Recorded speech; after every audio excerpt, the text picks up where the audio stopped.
It's Cars 2.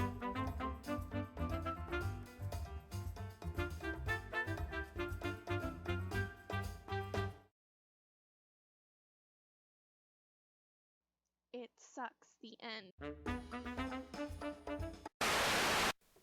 Before we start the review, we should just get this all out of the way. I know exactly what you're gonna say. You're gonna tell me it's a kid's movie and that I shouldn't be so hard on it. But just because it's a kid's movie doesn't mean it has permission to suck.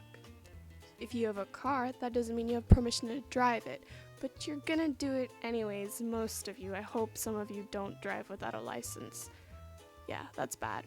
However, driving is fun, and Cars 2 was actually a lot of fun. This wasn't a movie stuck in just one lame old town like the first Cars movie. This one went all around the world, and that was really interesting to see.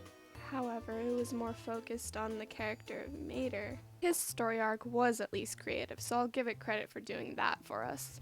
And like I said earlier, while the first Cars movie was boring and lame, it had a very bland story, Cars 2 moved around and it had a lot of action to it, and it had a lot of color, and it had a lot of fun to it. That's what I loved about Cars 2. But that is no excuse for how terrible it was. Being fun is not the only thing that can save you, and I'm afraid that can't save this movie. In the past, Pixar has done an amazing job making movies for the entire family that would get both parents and children, like The Incredibles, Toy Story 3, Brave, Up. All of those intrigued everybody in the family. It got everyone emotionally invested. That's amazing. However, I have always said that Cars was just a movie to up the toy sale for Disney. I mean, the movie is called Cars. How much more toy could you get? And people have always said that Cars was the worst Pixar movie. I also stand by that. Since it was just for toys, it was obviously the worst one, and nobody wanted a sequel, but we got a sequel because it brought in more toy sales. I do not believe that is a reason that you should be making movies. You should be making movies to entertain people. That's why I didn't like Cars 2, and that's why I didn't really like Cars 1. They both just were for toys, and that really bothered me because Pixar has a lot of potential for a lot of different things. I've fallen in love with many of their movies, and by doing this, it just shows that they're just a greedy corporation.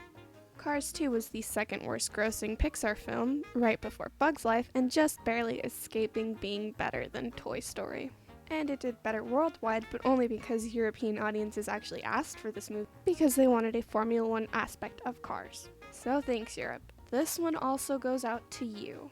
But at least Cars 2 introduced us to some really nice and new characters, and the spy aspect wasn't so bad. It was just ruined by the fact that it was surrounding the character of Mater, whom I found to be the most annoying comic relief character I've ever seen in my life.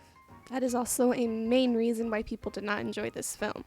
They found Mater to be incredibly obnoxious, and to base the movie completely around him was a really big mistake on Pixar's part. So, like I said, being a fun movie was not the only thing that could have saved this. The first Cars did okay, doing better than Brave, which I think is complete bullcrap, but it was only just okay, and they should not have gone for another one, but they did, and it was a bust. So, Pixar, I'm sorry, but this one was no good. I only had fun, but that's not the only thing that should keep your movie going, and it wasn't enough for me. So I'm going to give this one a 5 out of 10. Thank you all kindly for watching, and please have a magnificent day.